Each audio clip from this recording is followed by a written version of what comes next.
Makanya saya wasiatkan, apapun yang kita sedekahkan di jalan Allah, makanya Nabi sudah menutup itu. Apa kata Nabi?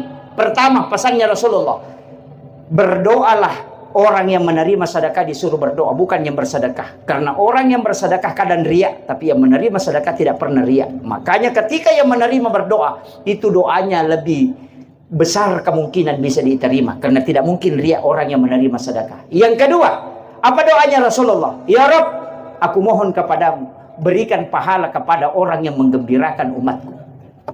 Ini doa yang luar biasa. Berikan pahala kepada orang yang menggembirakan umatku.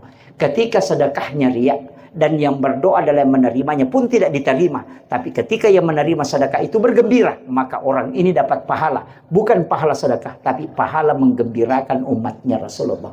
Maka bersedekahlah dengan lemah lembut, dengan berikan ucapan yang baik. Aja tak ada tahu kutu menjadi ada jangan hari makan lagi angka siatu. Jangan, berikanlah. Makanya lantanalul birra hatta tumpiku mimma tuhibbu. Itu kuncinya.